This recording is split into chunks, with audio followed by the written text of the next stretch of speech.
How's it going, folks? It's Tactard Ted. It is Friday, 3rd of June. How are you folks doing today?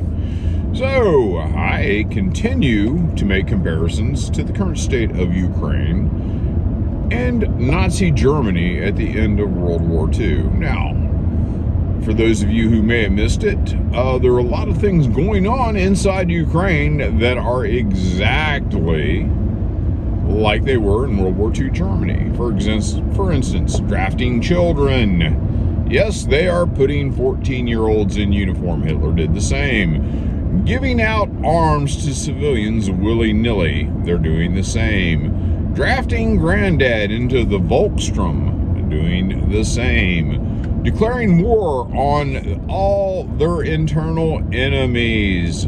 Nazi Germany did the same, and in Ukraine they're doing the same. In fact, if you remember early on, back when there were peace negotiations in the early days, one of the negotiators was taken out by the SBU, the Ukrainian Special Services, like basically KGB, for Ukraine. They took this guy out. The first report says he died heroically in the course of duty. Then it came out he was a traitor to the state, a spy, a double agent, what have you, and was executed without trial by the SBU. The SD and Gestapo, they did the same sort of things in Nazi Germany. So, with all the disinformation and everything and the propaganda, we are winning exactly like Germany in World War II, even though they were losing, which is the current state of what is going on inside Ukraine. I have a new thing to add. Wonder weapons. Yes, wonder weapons. There were going to be all sorts of new wonder weapons in Nazi Germany that were going to save the Germans from the onslaught of the hordes from the west and the east. Oh yes, the V1, the V2, the new Sturmgewehr rifle. All these things were going to be game changers that were going to keep the Germans from the impending defeat. And I hate to say it, folks, but Ukraine, exactly the same thing. The javelins are going to save them. It's going to be a game changer. It's going to be a game changer. The Russians won't stand a chance with the javelins. Oh, wait a minute. The in-laws. Yes, no, the in-laws, not the javelins, the other anti-tank weapons. Oh, they're going to save the Ukrainians. Oh, wait a minute. I say no. M777 artillery pieces. Yes. I didn't mean the tank weapons. No. It's going to be these artillery pieces, these newer GPS guided artillery rounds. Oh, they're going to save. Hey, we want the HIMARS. We want the HIMARS. We got to have the HIMARS. Yep, folks, each one of these things is supposed to be a game changer. Each one of these things is supposed to tip the scales in favor of Ukraine, and none of them have yet to do so. And I know this might be hard for a lot of you folks to swallow, but this is exactly the same shit for World War II Germany. This is what a country in the midst of an impending defeat looks like. For those of you who understand history, you know this. For those of you who have no idea who won the American Civil War, this might be an issue for you. If you don't know who the Allies in World War II were, all of them by name, you might not want to listen to the daily news. You may not want to listen to CNN, Fox, or any of the other damn networks that have been painting a rosy picture of what's going on. In fact, the only war the Ukrainians are winning is the propaganda war. On the TV, they're doing pretty damn good. They're not doing so good in Ukraine for real. So you might want to take that for what it's worth. Just another comparison of how Ukraine in June of 2020 looks a lot like Nazi Germany in April of 1945.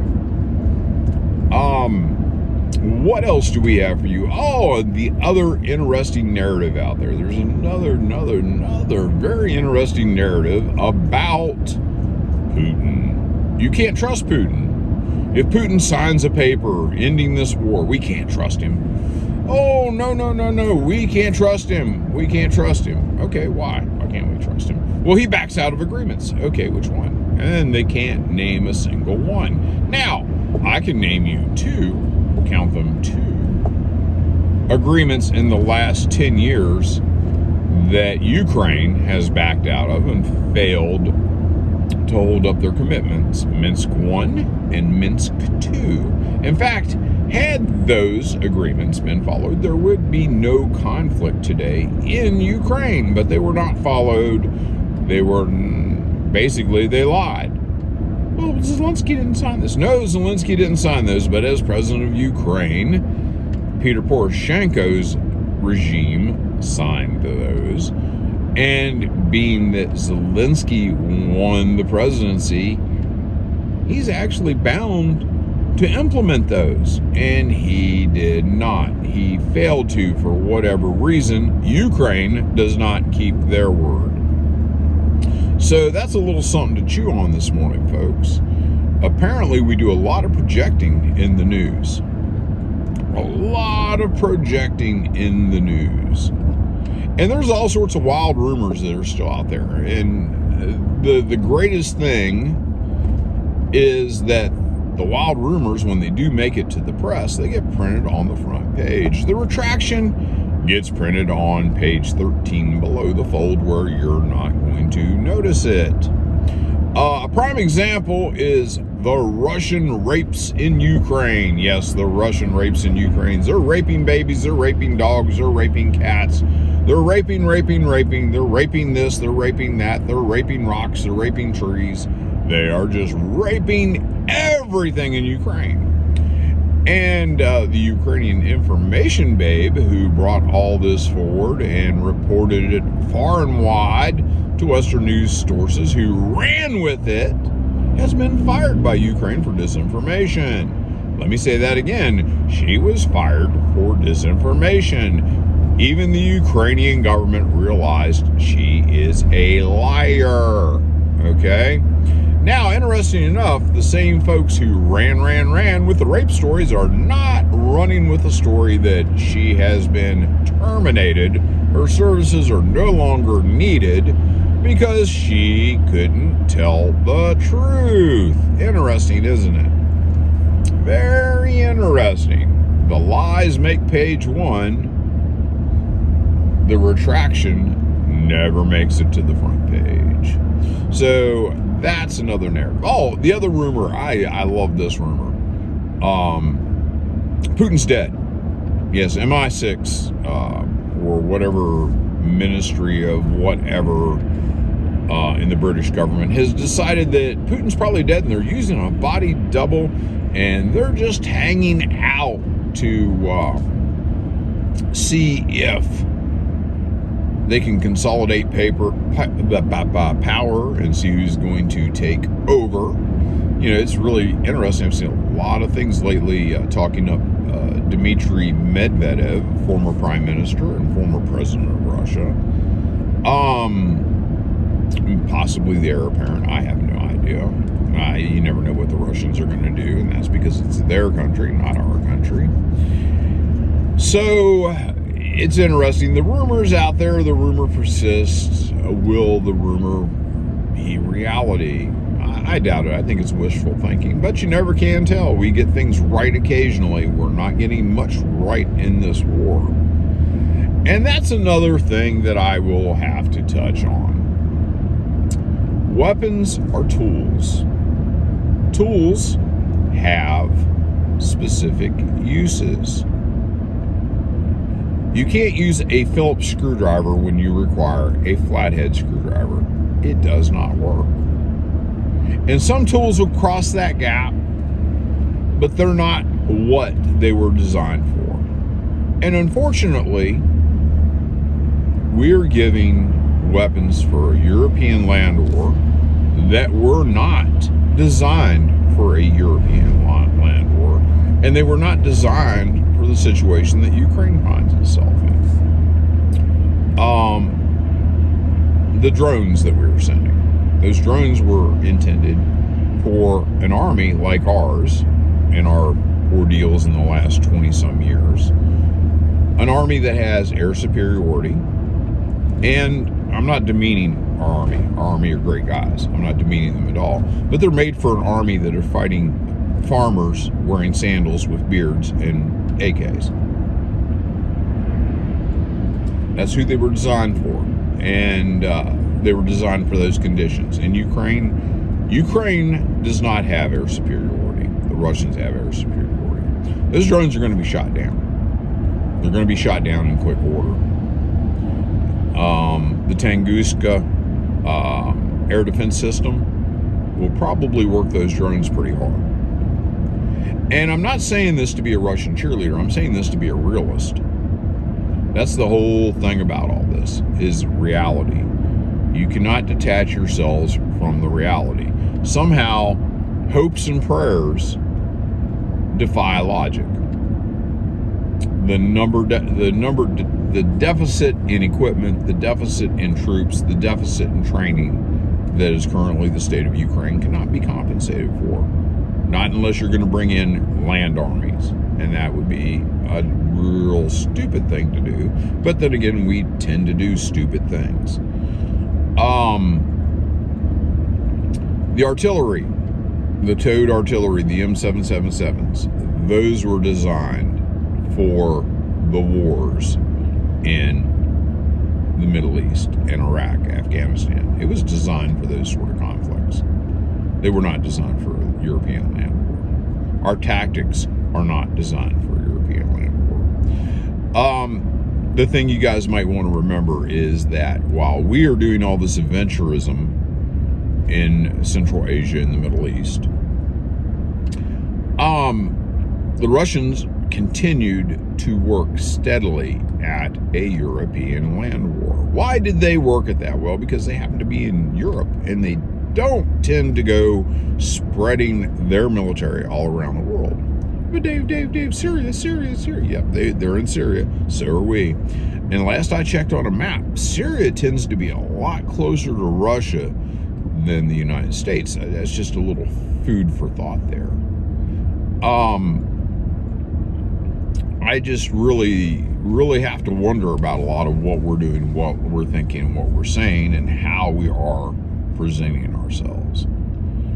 And the fact that we have this huge behemoth of a military and some of the best trained troops in the world, and yet we're always fighting one war behind. And this isn't even our war. We haven't declared war. We're fighting a proxy war because Joe Biden needs to crash the economy. We're not going to send troops. We're not going to do this. But we're going to fight to the last Ukrainian. And I know you get tired of hearing that, but that's really where this is. What we're doing, I've said it before, I'll say it again, is criminal. It is absolutely criminal. We're depriving Ukrainians of their future. You want to free Ukraine? You want a Ukraine with a future? You don't do it by getting their people killed in a war that they can't win with weapons that we're going to supply to keep producing. You know, that's the only thing prolonging this war, is the fact that these people have hope, which is a false hope. And I think Ukraine would do good to look at how we've treated our other allies. South Vietnam, find it on the map for me, please. The Kurds, the same Kurds that Turkey is right now in the process of wiping out. Those allies of ours during the war on terror. How are they faring? Did we stand by them? The ANA, Afghan National Army, how are those guys doing right now? How are they doing? We've done right by them as far as being an ally, right? Okay. So maybe being dependent on the United States for your survival and being dependent on the United States as an ally is probably not a really, really, really good choice to be making. And it just kind of goes to show just how bad we are. when I was a kid, Vietnam was a rare instance of where we didn't back up somebody. But then again, we didn't really back up the Shah of Iran. We're kind of this lumbering beast when it comes to foreign policy. We like to stick our fingers into everything. But then when it comes to time to put up or shut up, we tend to shut up. And this administration has signaled we're going to shut up. Now, I will tell you what, I'm actually pretty happy with that fact. Probably one of the few things that Biden's done right. But I also know that a lot of Biden's policies depend on this war going to his liking. And NATO, which in my opinion has far outlived its usefulness, NATO can only exist as long as there's a boogeyman. And obviously you can tell where they're wanting to make the boogeyman's headquarters. They're wanting to make sure the boogeyman is headquartered in Moscow. So anyhow, that's my thoughts for today. You guys take care and have a pleasant weekend.